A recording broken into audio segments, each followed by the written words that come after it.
سلام، فرهاد علی‌نژاد هستم از کانال مهم چیه. امروز میهمان عزیز داریم. خودتون معرفی می‌کنید؟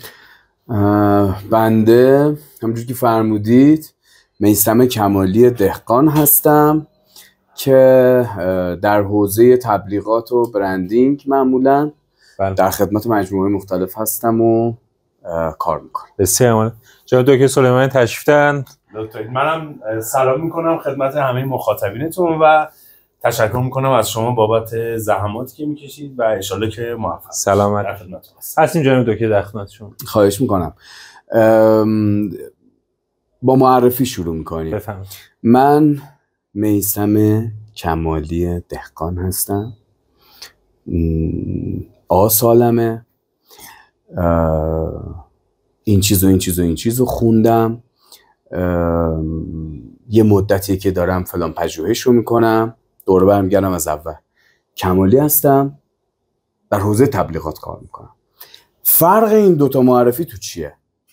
اگر یک کسی به شکل اول معرفی کرد با کسی که به شکل دوم معرفی میکنه، تفاوت اینا با هم دیگه تو چه چیزه؟ اساس تبلیغات آغاز میشه. شما میخواید یه محصول، من سریع وارد بحث میشم. بله. برای اینکه هم وقت شما رو کمتر بگیرم هم دوستان. اساس تبلیغات برای کسی که به شکل اول خودش معرفی میکنه یا به شکل دوم معرفی میکنه متفاوته. شما میخواید که مهم چیه رو معرفی کنید، به من یا به من اول یا به من دوم.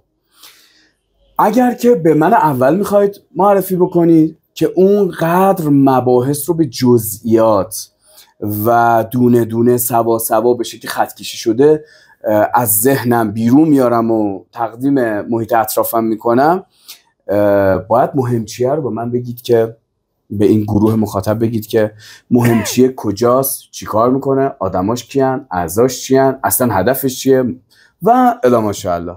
ولی اگه به نفر دومی که داره اون خودش معرفی میکنه به اون ترتیب قرار باشه معرفی بکنید مهم چیه رو به کسی که داره میگه من کمالی هستم و در کار تبلیغات فعالیت میکنم، کافیه که بهش بگید مهم چیه یک برنامه‌ایه که فلان کار انجام میده. خیلی کوتاه و مختصر و مفید.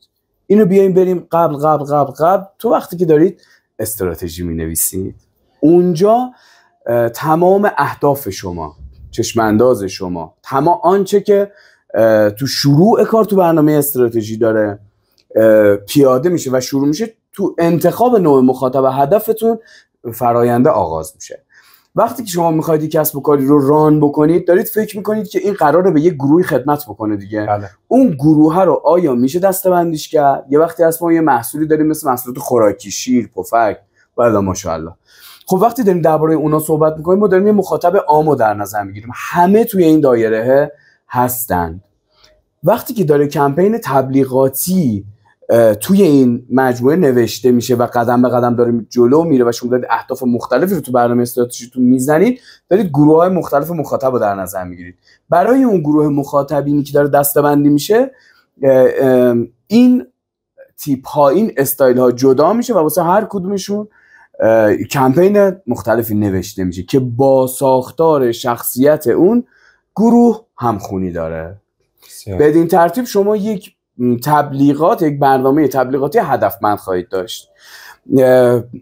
برنامه استراتژی رو آقای دکتر سلیمانی تدوین میکنن کامل. بله. اینو تقسیم میکنن بین ارکان مختلف سازمان. آقا هر کدوم چه کاری قرار انجام بده میاد تا توی برنامه بازار بی فروش میرسه به بحث تبلیغات فلان محصول مشخص تو فلان مقطع مشخص که قراره فلان هدف مشخص رو هدف بگیره.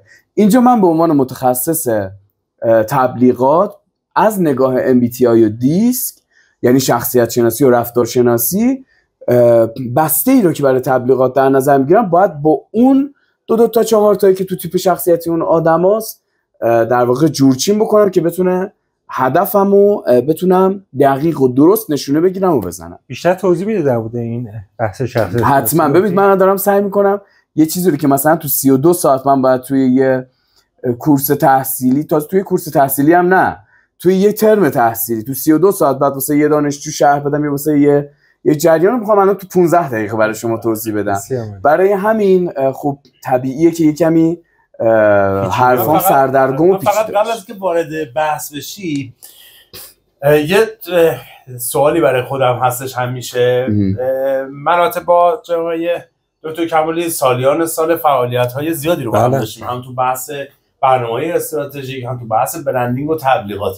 یه مسئله‌ای که همیشه وجود داره این هستش که من در طول این سالیان با عمده مخاطبینم وقتی که میرسم به مبحثی به نام برندینگ و تبلیغات، علیرغم که خب خود من در جنس دیگه در این حوزه واقعا هیچ اطلاعاتی ندارم، اصلا تخصصی ندارم و همیشه زحمتام با شما هستش. از جانب مخاطبم همیشه با یک چالشی روبرو هستم. زمانی که ما میرسیم به بحث برندینگ، تصور عام و خیلی از خواص هم بر این هستش که اولین چیزی میپرسن مثلا میگن آقا خب سایت هم یعنی درست میکنی، یعنی مثلا اینستامون هم شکل، یعنی این بحث تبلیغات و بحث برندینگ انگار به یه دو تا مبحث متاسفانه به اشتباه جا افتاده است در جامعه ما. الان که داشتی صحبت میکردی من نمیدونم این آیا همون برندینگ تبلیغات، برندینگ چیز سرتر یه تبلیغات یک جزئی از اونه، یا چرا اساسا انقدر ما توی فهم این دوتا اینقدر مشکل داریم تا برسیم به این که آقا این روانشناسیه رو من باید بیام حالا رو تبلیغات به یک شکلی سوار بکنم یا برم روی برندینگ به یک شکلی دیگه سوار کنم، یا نه اساسا یک اصول رو برای هر دوتا اینا استفاده میکنم؟ ببینید اولا که شما خودتون کاملا پاسخ این رو میدونید و حالا دارید سوال میکنید که بیننده ها هم کردم برای خود من ولی هنوز گنگه، یعنی انقدر مواجه میشم با این سوالاتا که یه وقتایی واقعا برای خودم به صورت گنگ میمونه که بالاخره تکلیف این دوتا چیه. ببینید الان مواردی که شما فرمودید خیلی آیتم های زیادی شد. یکی این که ما یه مبحثی داریم، ما استراتژیست‌ها تنها چه که اینقدر مباحث زیاد می‌کنیم شلوغ می‌کنیم که بتونیم از اون وسط یه چیزی من مطمئنم که شما دقیقاً میدونید که دارید چه می‌کنید توی این جلسه. اما ببینید ما یه بحثی داریم به نام آگاهی. شما موظفی به اندازه کافی به مخاطبت که حالا میتونه مصرف کننده محصول شما باشه یا خدمت دارید شما بهش میدید، آگاهی کامل داشته باشه از اینکه چه اتفاقی داره براش میفته. پس برای اینکه اون آگاهی ها رو ارائه بدید از ابزار مختلف استفاده میکنید. مثلا براش کاتالوگ درست میکنید، بروشور درست میکنید، بسته‌بندی درست میکنید. اینا داره چیکار میکنه؟ وظیفه اینا ارائه آگاهیه، بدون اینکه هیچ هدف عجیب غریبی رو دنبال بکنه. هدف عجیب غریبا وگرنه اهداف زیادی رو داره دنبال میکنه. موضوعشونه که به شما بگه آقا این دارویی که داره تولید میشه و شما دارید تو بازار ارائهش میکنید این مورد استفادهشه، این شکلی استفاده بکنید. حالا توی اون نوع استفاده‌ای که داره میشه، مثلا دکتر داروساز توی اون دارویی که ساخته میگه ببین اینجا خیلی مهمتره، اینجا خیلی مهمتره. طراح گرافیک تو کاری که داره انجام میده از المان‌ها، شرایط و ویژگی‌های استفاده میکنه با تکنیک‌های مختلف که اینجا رو مهمتر جلوه بده، اینجا رو کم اهمیت‌تر جلوه بده. باز من خورد شدم رفتم پایین‌تر. ببین ما اینجا تو تبلیغاتی داریم آگاهی ارائه میدیم. تبلیغات یعنی ارائه آگاهی. تمام. یه موضوع دیگه داریم، حالا این محصول اومده همه شرایطش هم مشخصه، شما وظایفتون رو کامل انجام دادید. این بسته، حالا تبلیغات خیلی بخشای مختلف داره، من دارم بخش اصلیش که ارائه آگاهی رو دربارش صحبت میکنم. حالا این محصول میخواد بره تو بازار رقابت بکنه با محصولای مشابهش، همه این هم دیگن. خب چه اتفاقی میفته؟ شما تا اینجای کار دارید به مغز آدما اطلاعات میدید، آگاهی. حالا عرض میکردم بینش یه مکالمه تلفنی اتفاق افتاد و ناچار بودیم. ادامه ماجرا رو من خدمتتون میرم. موضوع این بود ما تا یه جایی داریم ارائه آگاهی میدیم برای مصرف درست. محصول ما ارائه آگاهی روش اتفاق افتاده، همه آنچه که شما میبینید توی تلویزیون، بیلبوردها و یه بخشش موضوع تبلیغات. ما وجود داریم، ما هستیم، محصول ما هست، این کاربردشه و الا ماشاءالله. از یه جایی به بعد کنار محصولات دیگه شما قراره که سنجش بشید بین اونا که من توی قفسه 4 تا محصول دارم میبینم شبیه هم دیگه هم مثلا عملکردشون هم بین همه، کدومش رو باید انتخاب بکنم؟ اینجاست که رقابت آغاز میشه. اینجا رقابت اصلی رقابت از توی برنامه استراتژی آغاز شده ها. اینکه اصلا چه بشه که تا به اون قفسه برسه 1000 ماجرا داره که من دربارش صحبت نمی‌کنم. میدونم که آقای دکتر سلیمانی اونو هر جاشو که لازم بوده صحبت و توضیحاتش دربارش داده. تا اینجا کل رقابت اتفاق افتاده. اینجا یه جریان دیگه ای تو رقابت است. کدوم ما رو انتخاب بکنه؟ خب مسئله تصمیم گیریه. تصمیم گیری میخواد اتفاق بیفته. اینجا دیگه یه مخاطب با همه اون ماجراهاش در مقابل یک محصول واسطه میخواد انتخابش بکنه. مراحل تصمیم گیری چیست؟ شخصیت شناسی و رفتار شناسی آغاز میشه. شما یه جور تصمیم میگیرید، آقای دکتر سلیمانی یه جور تصمیم میگیره، من یه جور، دوست بزرگواری که اون پشت ما رو رفتارهای ما رو جریانات ما رو چک میکنن که اگه اشکالی بود به ما بگن یه جور تصمیم میگیره. اصلا این که من حاضرم جلوی دوربین بیام با شما بشینم گپ بزنم، یه نفری خیلی متخصص حاضر نیست بیاد بشینه جلوی دوربین با شما حرف بزنه، اینا دو جور تصمیم گیری کاملا متفاوته. حالا بسته هر رو میخواد انتخاب بکنه. عوامل مختلف MBTI از اینجا آغاز میشه. من میخوام توی مبحث تبلیغات، برندینگ و الا ماشاءالله مخاطب هدف که تو هر جایی ممکنه روبروی شما قرار بگیره با شما صحبت بکنه.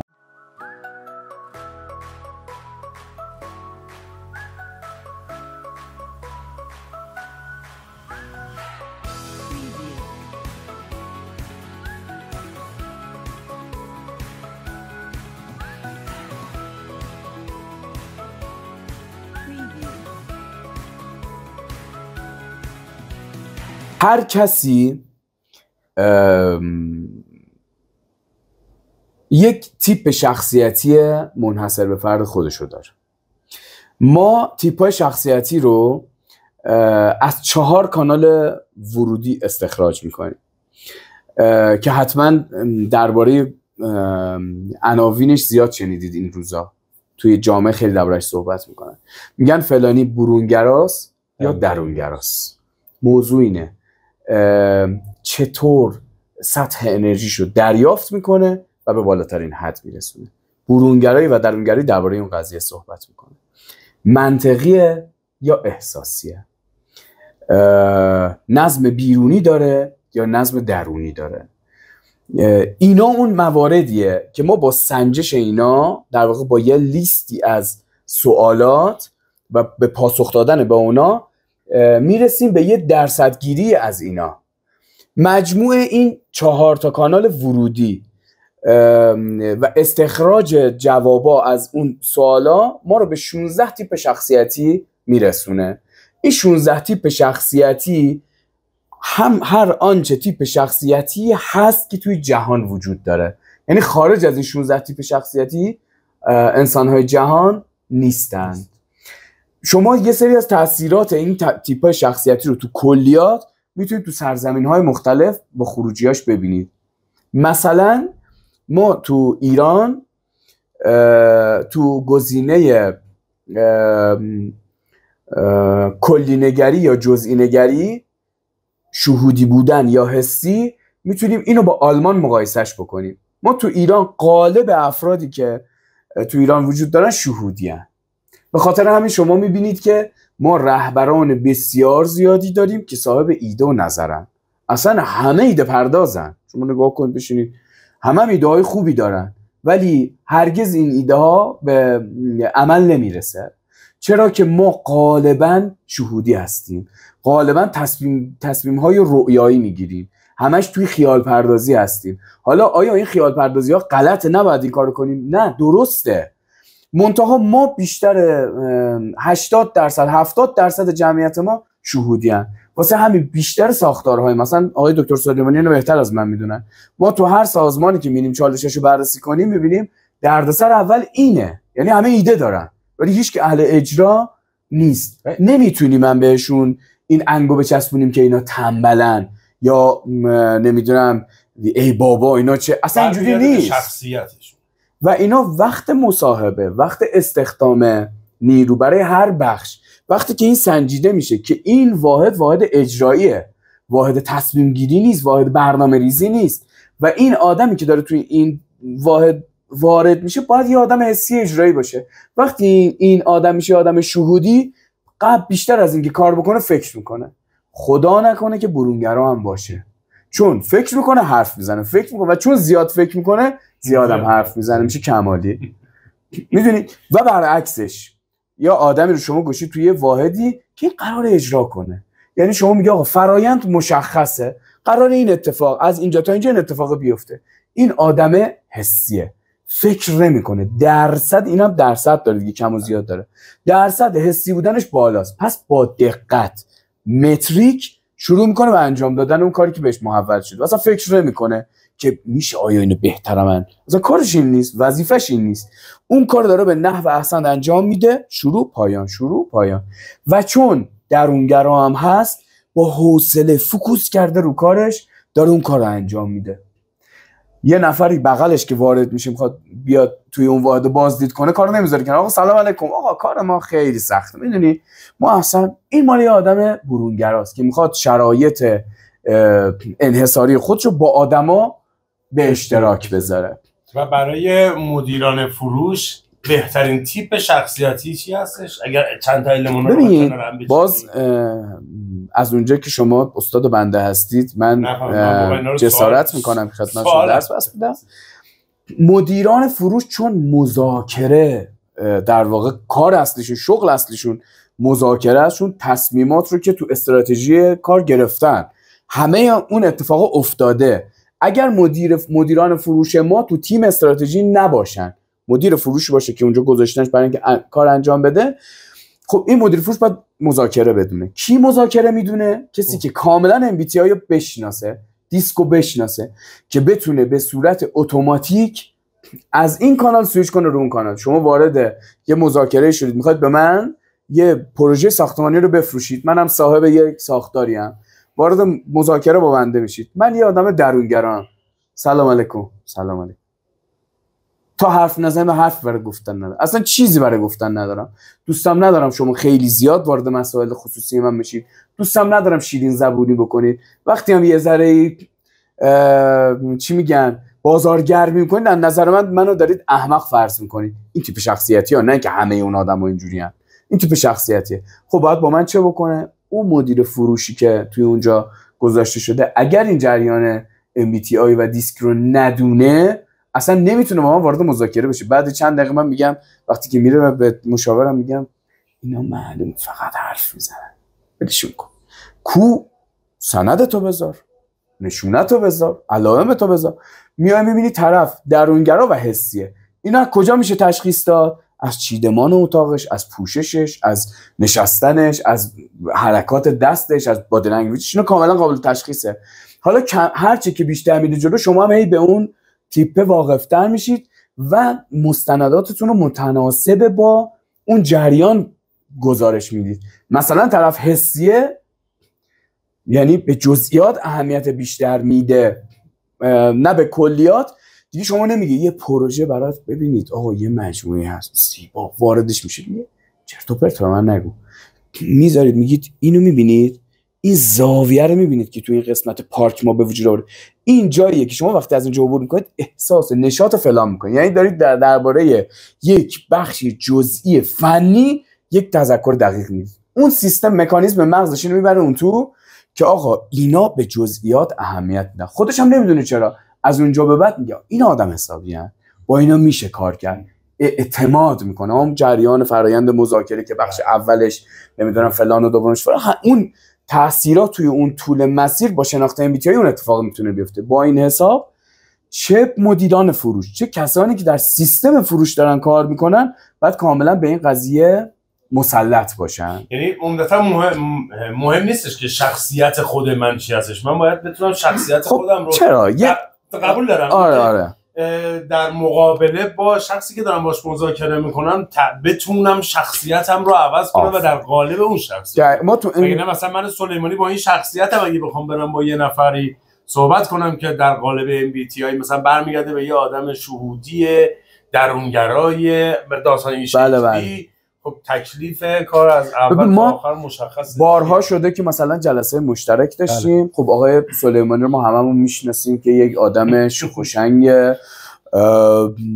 با هر خیلی سعی کردم بدونم تلاش میکنم که ساکت بشینم، ولی ما جلسه داشتیم رفتیم نشستیم، بعد از جلسه بعد برم بیرون یه داد بلند تو محوطه بزنم تخلیه بشه. ولی جلسه بوده که نشستیم، نه تنها ایشون هیچ مکالمه‌ای نداشته توی اون جریانه، شاید یه تاکیدایی که فقط سر اون جاهایی که درسته باید اون کار انجام بده، آخرش که تموم شده ازش حتی صحبت هم خواستن گفته نه اول ما کار انجام میدیم. آموزش ها رو دیدیم و رفتیم و یعنی اختیار داریم گفتن اول ما کار انجام میدیم، روی کار صحبت میکنیم. یعنی حتی درباره اینکه چه اتفاقی میفته تو آینده صحبت نکردن. این چیزیه که باید مدیران فروش و پرسنل فروش که در نقطه فروش قرار میگیرن، یعنی جایی که دارن مذاکره میکنن برای فروش، باید نسبت بهش آگاه باشن. هر کی بیشتر بلد باشه، هر سازمانی پرسنلش بیشتر اینو بدونن، موفق‌ترن و برندن. جناب دکتر، خود اون مذاکره کننده بیشتر باید به سمت برونگرایی میل داشته باشه یا درونگرایی؟ ببینید الان دیگه اصلا وارد MBTI شدیم. برونگرا اول حرف میزنه بعدم فکر میکنه و این برای این نیستش که آدم حرافیه، این قابلیتیه که داره. درونگرا اینطور نیست، حرف میزنه تا رو مدت ها بهش فکر میکنه. یعنی حرف رو زده رفته خونه، خدای درست گفتم آیا این. ولی من برونگرا وقتی یه چیزی رو میگم اصلا کاری ندارم که درست گفتم یا غلط، میخواد بپذیره، میخواد همینی که بود. شما میبینید مجریان تلویزیون اونجا به آن واحد دارن کلمه و حرف تولید میکنن. خب اون از کجا میاد؟ اگه این آدم یک برونگرای توانمند نباشه اصلا نمیتونه از دایره لغاتش استفاده بکنه. ضمن این که یه چیزی که باز به این تیپ شخصیتی میچربه مسئله هوش هیجانی در اون جریان مذاکره. هوش هیجانی به شما کمک میکنه که شما بتونید با سرعت بیشتر لغات، اصطلاحات، شواهد، استناداتی که وجود داره رو خیلی سریع تو مغزتون به کار بگیرید و ازش استفاده بکنید. اونه که اونجا داره ابزار رو برای شما فراهم میکنه دیگه. از مغز 32 بیتی شما رو میکنه 64 بیتی. من جسارت میکنم البته. ارسال داده ها و دریافتشون داره سرعتش رو چند برابر میکنه. این قابل ارتقاه. ما میگیم فردی وجود داره که نه درونگراست نه برونگراست، یا بهتر بهتون بگم برونگرایی که درصد پایین برونگرایی داره، مثلا 60% برونگراست 40% درونگراست. این آدمو شما دیگه ازش حرکات دست زیاد نمیبینید، پرحرفی خیلی زیاد نمیبینید، ولی اهل معاشرت خیلی زیاده. یعنی خیلی راحت هر جا بشینه میتونه اون فضا رو اداره بکنه، زیاده روی هم نمیکنه، یه جایی خودش میده کنترل کنه. آره. حالا فکر کنید این آدم یا حالا درصد بالا یا پایین میاد توی شرایط قرار میگه، مثلا میره میشینه حسابدار میشه. خب توی حسابدار شما تمرکز لازم داری، نمیتونی حرف بزنی، میری توی اون قالبه، کم کم کم کم شکل اون قالبه رو میگیری. یعنی دیگه با آدمو کمتر حرف میزنی، حالا برونگرایی و کمتر هم حرف میزنی. ضمن این که یاد گرفتی کمتر حرف زدن رو، زیاد حرف زدن هم بلدی. بهش میگن تیپ شخصیتی ارتقا یافته. این ارتقا یافته است که میتونه هر وقتی که دلش خواست، حالا اون با آگاهی این کارو نمیکنه، ولی مدیران فروش که مذاکره میدونن با آگاهی این کارو میکنن. میشینن همون چشم آنالیز میکنه، به مغز فرمان میده، مثل رانندگی کردن هم هست. یعنی چیزی که بگه خب این یک درونگرای حسی بزامن، اصلا اینجوری نیست. مثل رانندگی کردن که شما اولش بخوای رانندگی یاد بگیری اینا رو گم میکنی، اونجا دیگه مدیر فروش وقتی که میشینه فکر نمیکنه، مغزه داره تصمیم درست میگیره، با دقیقاً داره پیش میره، یه جایی پر حرف، یه جایی کم حرف، یه جایی داد میزنه برای اینکه بیدار کنه آدما رو و الی ماشاءالله. بسیار عالی. جان شد که شما سوالی دارید؟ نه من که بسیار لذت بردم، همیشه استفاده میکنم، اینو واقعا قلبی عرض میکنم. بارها و بارها پای صحبت جای کمالی نشستم ولی هر دفعه یه چیز جدیدی یاد میگیرم و بازم ممنونم از اینکه دعوت کردید و امیدوارم که شما افتخار میدید، همیشه تشویق میکنم. ما همیشه در برنامه هستیم. سلامت باشید. روزتون که و امیدوارم که موفق باشید. از آقای کمالی یه قولی میخوام بگم، بحث برندینگ و تبلیغات رو به خود ایشون بسپاریم توی بحث کانال مهم چیه، ان شاءالله در خدمتشون باشیم. زنده باشید. خدمتتون تشکر، باعث افتخار ما. ممنون. خدا نگهدار. خدا نگهدارت.